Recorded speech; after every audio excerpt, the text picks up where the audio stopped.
Hi, everyone. This is part 2 of my interview with Dr. Sellers, where we discuss more of her personal experience and get into leadership and career advice. If you're interested in learning more about Dr. Sellers, please go and listen to episode 1 of this interview. All right, let's move on to talk a little bit about some traits that you define as effective leadership. So I've heard you mention in your LinkedIn posts and elsewhere the importance of empathy in leadership. So what is the argument for embracing empathy as an essential trait for effective leadership? So this might be an interesting take for you, but so I look at it very pragmatically. When I'm interacting with people, I'm looking for how do we get to a win-win? And it's not necessarily because we're negotiating. It's we may be working together on a project for an outcome. And the win-win is, a great collaboration for successful outcome.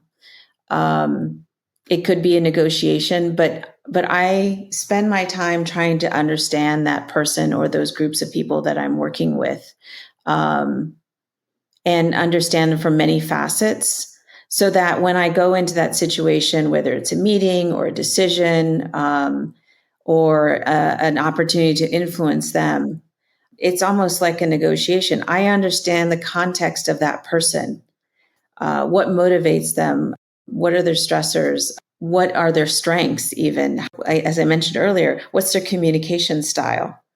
So the more that I can understand them, the more that I can understand the context of them and how best to shape the context I need them to be in to get something done, like to motivate them to take on a challenging project. So if I understand that they have, that they've had some failures in the past in a certain area, or they had a manager that was not effective for them, they're likely bringing that to the table. We all bring our past experiences with us. Then I can communicate more effectively why this may be different than what they've experienced in the past, and why I believe that they're going to be set up for success to do well this time. And so that's how I create empathy is by really understanding the people that I'm working with through the many facets that they are. And it takes a lot of listening, a lot of asking questions and being vulnerable and getting people to open up and share with you, not like deep insights, but just, the different facets of them as a coworker or a team member. And then it allows me to more effectively plan out, how do we create this win-win with each other or as a team for the outcome that we're trying to achieve. Yeah, it's like this, I have this vision of like the space between, right? There's this said outcome that they want to achieve, but you're not just reading that at face value. You're understanding or trying to understand the course of discussion or history that you've known them, their motivations, their own sensitivities, the why behind it, so that it can better inform your approach, so that it can be viewed as a win-win for each party. Let's talk a little bit about the spectrum of empathy. So this is hard for women to navigate at any level of leadership. What's your take on women who display empathy as being perceived as too soft or not leadership material on one end, or on the other end, penalized for looking as if they're too assertive or decisive if they don't? So is there a cautionary tale we should heed as women? I think it's dangerous to get into you're either this or that, right? This is binary way of working. I even say the same thing with communication styles and leadership. And I'd say the same here is it's best if you can build capabilities to work across the range, if you will. In different situations, you're going to need to flex one way or the other, right? You might need to be more empathetic in certain situations. In others, you're going to need to be firm and hold people highly accountable, regardless of the situation that may be happening, outside of work. And it may force you to remove them from that project because you need absolute focus. So I think that's my advice to people is know where you are in that spectrum. Absolutely. You need to know where you naturally land. And then what do you need to do to help yourself move towards the other end of that spectrum? Because I think the first thing is certainly self-awareness. You need to know, like, is your tendency to be super soft and give people too much time to deliver and be held accountable? Or are you just unforgiving of people's situations and you're just too hard and just focused on results and not taking anything into account of that person being a human being and having other things? So know where you are. And then I think my recommendation is to learn how to flex. And if that means you need to bring your HR partner in to help you in those situations and coach you through how you deliver, so your delivery is softer yet firm, that accountable. You're not going to give up on accountability, but you understand that some flex needs to be made. Bring in resources to help you as you get practice, because you need to practice being able to flex from wherever you are to the other. And so that's my approach, is making sure that I have the ability to move depending on the situation and be more firm in certain situations or more soft or empathetic in other situations. It's self-awareness. Yeah, self-awareness of it. So sort of taking a moment to be in the moment, I guess, in a situation, to say, is this method that I am delivering, is this serving me? Is it serving others in this particular situation? And taking note of it. I work a small organization, right? We're all moving a million miles an hour. And it's so easy to sort of just get caught up in, okay, on to the next. And sometimes it's just taking a moment. I'll be 1 minute late to a meeting so that I could just take a moment just to breathe and think, did that work well for me? Do I need to make any adjustments? I was just going to say, and I think also people get so caught up with themselves and what they're saying and doing that they're not reading the people in front of them and their body language. And so I think you're spot on, is that prep before you go in to interact with people is important. But I think it's also being present when you are interacting with them that's just as important. Because you think you may have rehearsed your delivery to be a little softer, say maybe you're not so soft, and so you rehearsed it with your HR partner. But then if you're not paying attention to how that delivery is being received, then it's going to miss the mark no matter how much you practiced. And so that's why that having that skill to flex and to adjust in the moment is so critical, just like with communication style, because you need to read the room and then, okay, if they're not hearing it the way I'd intended, what might I do differently to say say the same message in a different way, so that maybe then it's heard in the way that I wanted it to. I think that's also important. And communication now. So we're speaking of communication, communication to convey messages and inspire people to take action is another one of your areas of interest. You are calm, you're thoughtful, you are a confident public speaker, and you have to be really in your role at Vector Laboratories as CEO. What stories or advice do you have for those in search of their own unique public speaking voice? It's a good question. I had recently had an employee ask me about some advice for posting on LinkedIn, and I think it relates even to this. It goes back to reflecting and knowing yourself and accepting yourself.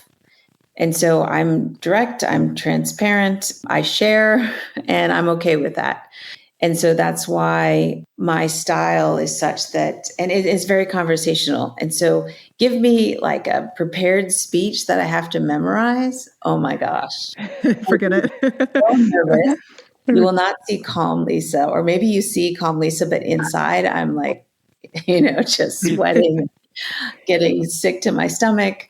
And so I think knowing like where are you your most authentic self, and embrace that and don't sign up for those things that you have to memorize and say word for word, because you might not be as successful until you practice and practice and practice. And so that's what I try to do, is deliver in the way that is true to myself and be comfortable with it and not compare it to other people. Part of everybody's own development, right? We're human. We compare ourselves to others all the time. What do you do to not compare? That just you've honed that skill for so long now that you don't compare, or do you still have that comparison sort of vulnerability? How do you manage that? Yeah, so part of it might be that confidence thing, but it's also just recognizing that. So I do see other people speak. I see snippets of it certainly on LinkedIn, and we all see TED Talks. Those are all rehearsed, and so I'll be impressed with people that are a different style speaker than myself. But my assumption is that's authentic to them, right? It's not necessarily that I have to compare because that's theirs. That's their talk, that's their delivery. And I may take notes about something that they did, and maybe I can weave that into myself, but I'm not looking to mirror them, right? And so I think, certainly first and foremost, it's, understanding what's the environment where people will connect with you. And for me, like, I'd much rather just go walk into our manufacturing floor and go just chat with the employees than have a formal, okay, now Lisa's going to present. So the more conversational approach is where I'm more comfortable. And so those are the kinds of places where I'll direct my energy. And so, for example, if my public relations team says, oh, here's this opportunity, to give this very scripted talk for this audience, I might actually give it to one of my employees because I have an employee, she's great at that. And so why would I go do that when that's not fun for me and it's not where I would shine? But here's an environment where she would. And so why not give it to her? Because that's where she shines. That's her strength in how she presents. That's a situation where we're very different types of presenters. And so there's no need for us to compare to each other. And other people shouldn't compare us as speakers because we have our own style and our own brand, and that's okay. Own your brand. Exactly. Own your brand and improve your brand, but don't compare your brand to someone else. We're all different. An apple isn't better than a banana. They both have their place, right? Yes, exactly. Yeah. That's right. And recognizing that, and it's okay to say no to some of these opportunities or find somebody who would be better at it than you. Right. And so, because then you're just reinforcing for yourself positive outcomes. Right. So it's if you're putting yourself in these situations to communicate that fit your style, then you build up natural confidence because at the end of those, it was successful. People come up to you and they say, oh, I really appreciated that. It really resonated with me. We don't always have that opportunity, but if, 80, 90% of the time you can put yourself in that situation where it's an environment that is already tapping into your natural communication state and where you do well, then it reinforces positive reinforcement, right? And you build confidence, and then you start to remove the jitters and the nervousness. Because I'll tell you, in high school, I took public speaking class because I was terrified of public speaking, terrified. And I tried out for cheerleading in high school because my friends asked me to, and I said, sure, but I didn't realize how terrified I was to perform in front of the judges. So much so that I forgot my entire routine. Both of them scripted. Yes. My head, right? So there you go. This scripted piece is coming back and saying, you know what, that's not really you. Yeah, that it seems like that comes off a lot better for yourself. You feel better, and others seem to recognize and feed off of that. Yeah, I will say, so what I did in the cheerleading tryout is I just on the fly made up my own routine. There you go. There's another point. And I made the team. So you never know. You can still have a positive outcome. Yep. So I went to my authentic self, which is, at that age, I don't know what that's 15. There you go. Still behaved the same. Great. Well, you also mentioned a little bit about delegation, right? You recognize strengths in others. And this is a really nice lead into another area that I wanted to talk to you about. Good delegation empowers teams. It can elevate confidence, enhance morale, productivity. And we know that the other end of that spectrum, I'm talking about spectrums a lot here, but poor delegation can create this feeling of loss of control or even trust. So what strategies have you seen or even personally used that would help listeners better plan for handing over responsibilities to others? Yeah, so you'll see some repetition here, right? The more that you can understand your colleagues, your employees, those different facets of them, particularly their strengths, their interests, what things motivate them. The way that I've looked at things as, resources available to you. And so you don't have to do it all yourself all the time. And so if you understand your employees and your team members and what they're great at, or what they have passion around, or what they have interest around, and you match that to where there's a resource need, you've got a great opportunity to have effective delegation. You do have to understand your employees, and even if it's not an experience they've had before, but you can see a transferable skill and strength to that opportunity, you're going to do a much better job motivating them about, because they might be like concerned, I don't know, or scared and won't tell you that they're getting this opportunity that they've never done before, and they're afraid to fail. And so you can motivate them by giving them specific examples of what you've seen in them do well that's transferable to this situation. Yes, they haven't done this before, but here's what I've seen you do and why I think this is going to help you be effective in this new opportunity. And of course, you have to do traditional techniques of effective delegation, of making sure you contract on how much you're going to connect in with each other, what's the information you already know to get them set up for success, what are your expectations of them.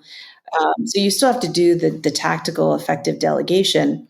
But what I like to put in there, though, is really the matching of, all your employees and your team members are resources to be deployed. And if you know their strengths, transferable skills, their development interests, you can do a much more effective job in matching the unmet need of the resource to the talent that you have, and then effectively empower and motivate them to go do.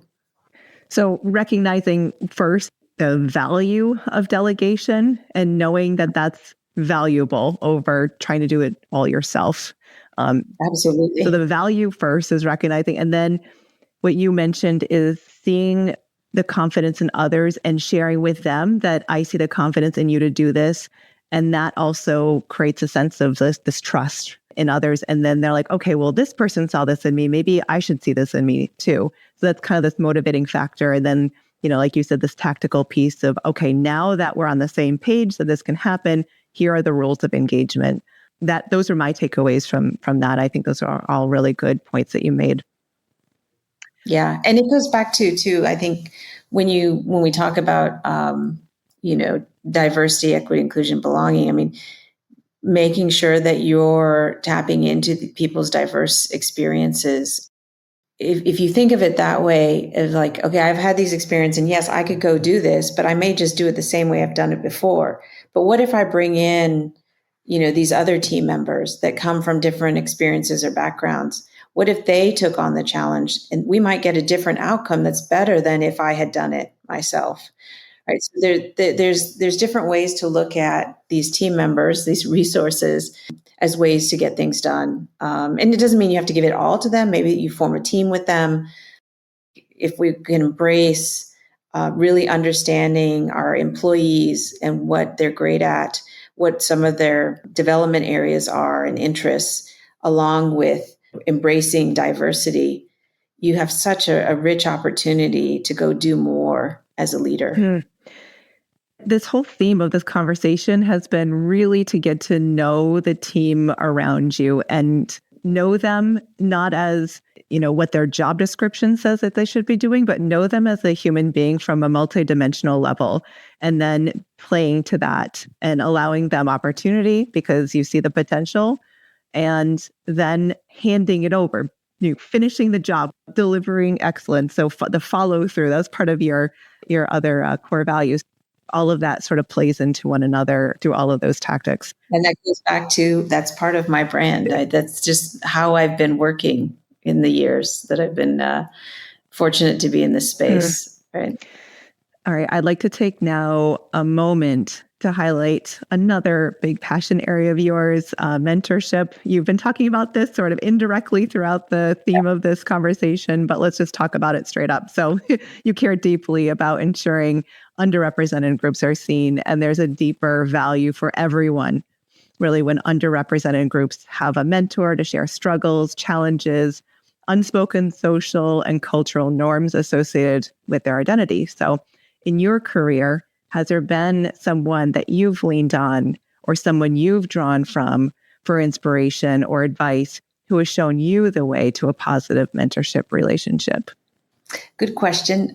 Because we're all taught to, you need to have a few good mentors and sponsors to have a successful career. And I've tried some formal mentor programs at companies. But honestly, where I've learned the most is really learning and taking feedback from as many people I work with as possible. And that's across the globe. There's been times when I've traveled extensively in China and spent hours with people in cars, traveling from customer site to customer site. And boy, that's a wonderful time to get to know a colleague and build up trust and rapport so that when I need feedback on, how is the China team receiving, this business strategy, or, how are they receiving this pricing strategy? How might I bring the China team further along? I get advice. And these are people that are, a few levels below me. But it doesn't matter. In the hierarchy of things, it doesn't matter. They have experience and know-how that I can learn from. And so I take those opportunities when I work with people to either observe them and learn from them, ask them for feedback, ask them for advice. And then also by coaching and mentoring others, I also learn along the way because I'm spending time reflecting. And then dialoguing with them and giving advice and coaching and hearing from them how that resonated or didn't resonate. So that's been honestly my approach, is not the formal route. I think because it was almost too structured for me, maybe. If you're hearing a theme here. And the other route was more relationship based, right? Building relationships with all these folks that I've worked with across the globe in different functions, and understanding their roles, how they work effectively in their roles, or how might I work more effectively with them, or do they have advice for me? Because they've seen other leaders, right, that they've worked with. And so that's been my approach. It's again, that scientist, right? Constantly gathering data. Yeah. And also with that, having it on the table and not being afraid to just talk about it. I'm just thinking about the build of authentic connections, regardless. You take role out of it, like leveling in the company out of it. You take gender out of it. You take social, cultural, you take everything out of it, and you just talking with the human being and saying, this person probably has something of value to share with me in this experience. Like you said, the scientific piece, I'm learning, I'm gathering, I'm gleaning, and I'm integrating that information to kind of better perform as a leader. Well, and it's not just in the work. It drives my family crazy because they don't like going out with me sometimes to run errands because they know that I'll talk with people. And I get some great tips from people. Like it could be at the grocery store or, at the dry cleaners. And I'll get some great tips just because I'm having a conversation with that human being and connecting. And I tell you, so they don't like to usually go with me because they know there's going to be all this extra time of me talking to people. How have you paid forward the positive influences and the guidance that you've received in all of your interactions to inspire others, especially Latina women? It's a good question. So I think it's often that I have folks reach out to me.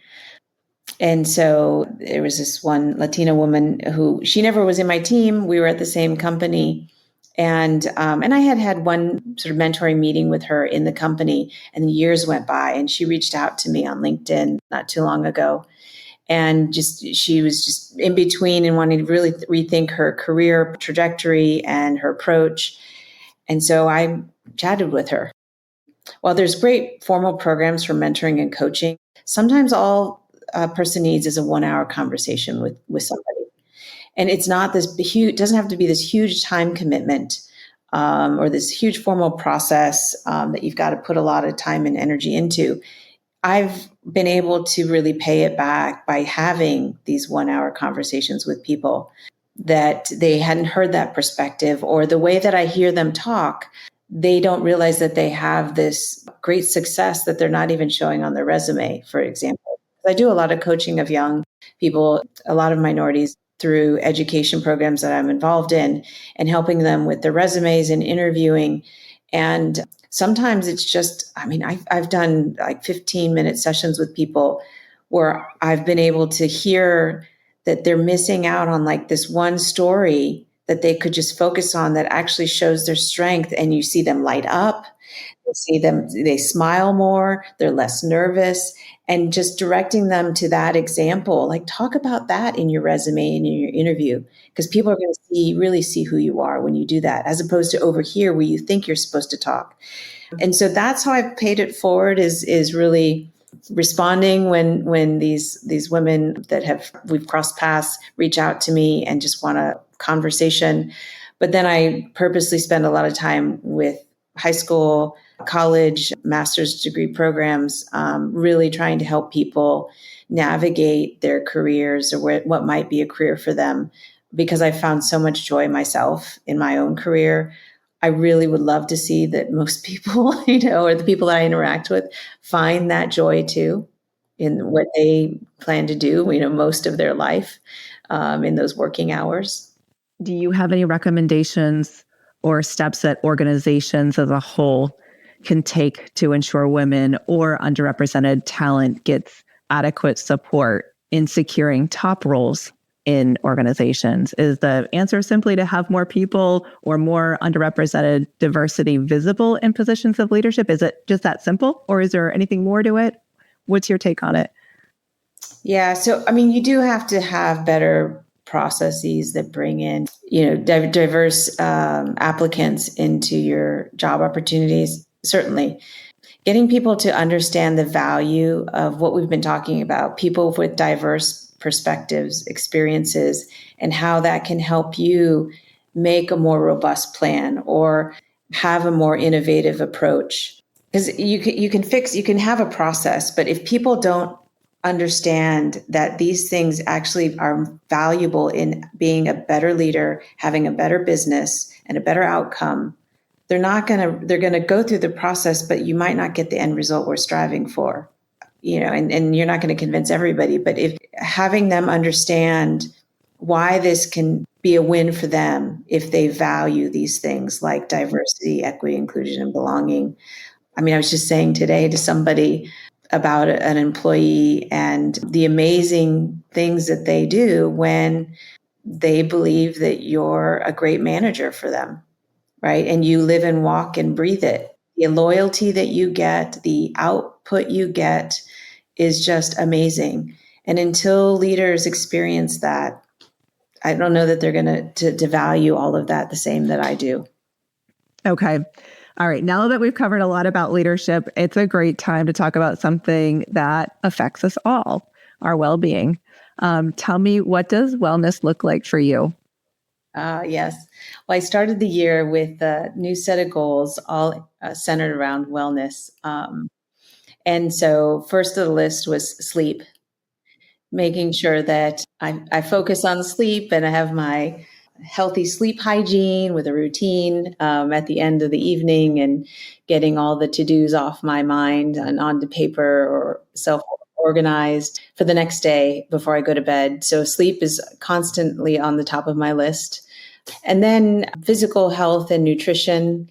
I focused at the start of the year eating healthier and using tools to help me do that, because you lose track of how much you've had and when you've had it. And so there's so many great tools out there. And so I've needed to have a tool to help me do that. And then getting back to physical health with strength training. So that was my goal, was to get up to 5 days a week of strength training. Is that kettlebells, or does that look like something else? So I'm not a gym girl. Definitely not a gym girl. And then I travel. So I need something. And I'd done before, years past, when I had to get myself back to being incredibly healthy. I just did calisthenics. Oh, yeah. And so that's what I've been doing, because you travel with your gym. It's your body. Yeah.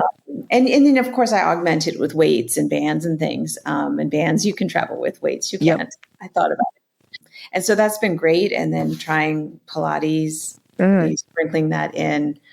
But it's on the platform, not so it's much easier. You just lay down. It's so like therapeutic. So that's been great. And so I've always carved out time for, right, taking care of your hair, facials, so I always believe in that kind of self-care, but I really wanted to move to a holistic self-care. Because I spend time with girlfriends, right? So I have a lot of community service. That's my own hobby. But it was really about the, nutrition and physical health and just continuing to prioritize sleep and not let that go at the wayside. And so it's a passion of mine. I'm trying to find more people in my inner circle to either join me on this or add people into my inner circle that's already their lifestyle. Because just like with other advice, surround yourself with people who are positive, happy, successful. Surround yourself with people that prioritize nutrition and exercise and wellness. You're a product of your environment, but also a product of the people that you keep around. There's a quote about that. I need to remember, look that up. But yeah, absolutely. Mm-hmm. Okay. You're also a reader, or at least I think I read that you completed a book recently. Tell us about any good reads that are on your list. But the problem is it puts me to sleep. It's part of my...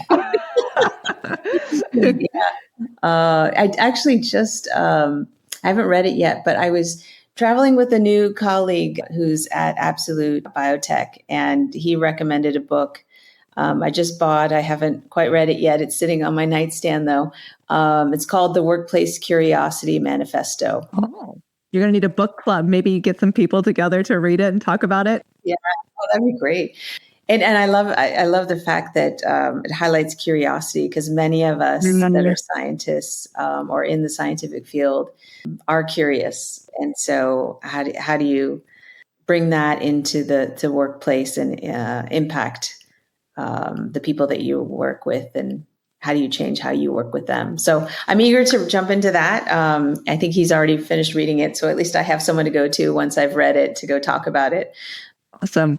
Well, if you post about it, I'll be looking for it in case you have some good advice from that. I will post about it, I'm sure, when I get done.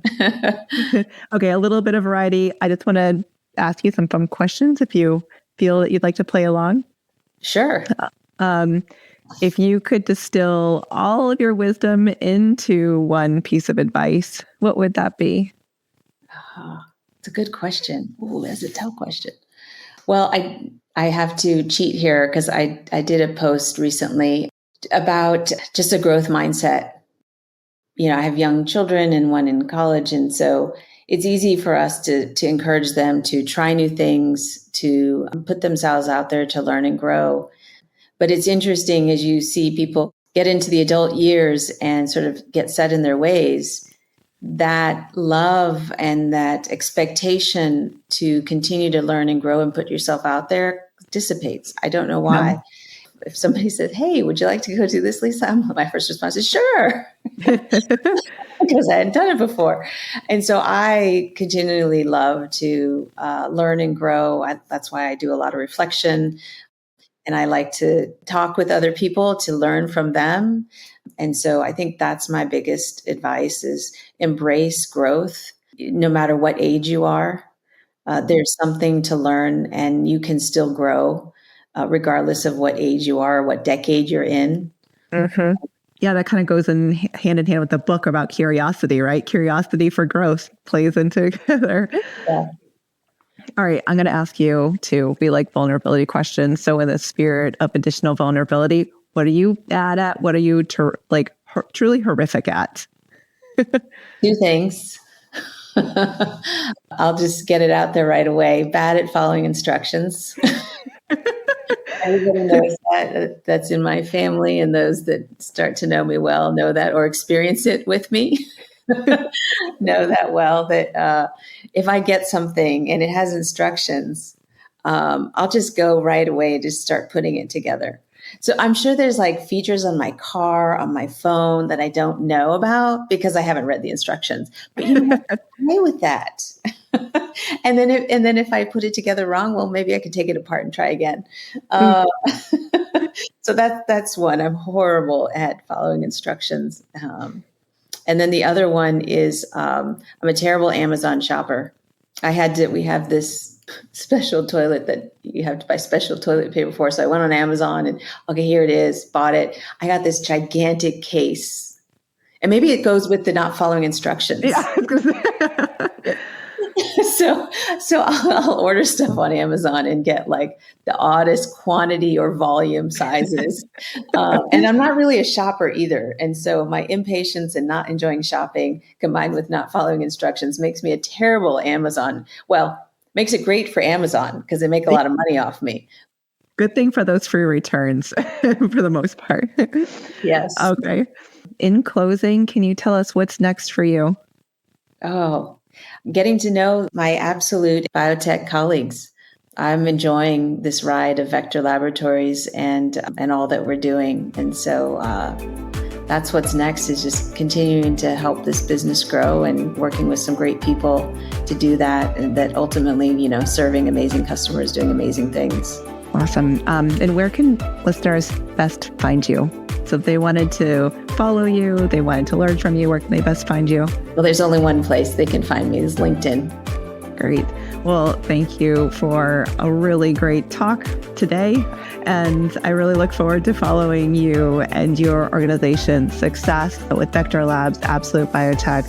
And I wish you continued success in the months to come. Thank you. And thank you for the opportunity too. That was Dr. Lisa Sellers, CEO of Vector Laboratories, discussing her upbringing and how it shaped her passion for education and diversity. She emphasizes the importance of building relationships, being authentic, and embracing empathy as essential traits for effective leadership. Dr. Sellers also shared her approach to delegation and mentorship, highlighting the value of understanding and leveraging various strengths of individuals to create a diverse and successful team. We look forward to your continued success, Dr. Sellers, as you grow Vector Labs and Absolute Biotech to serve your customers.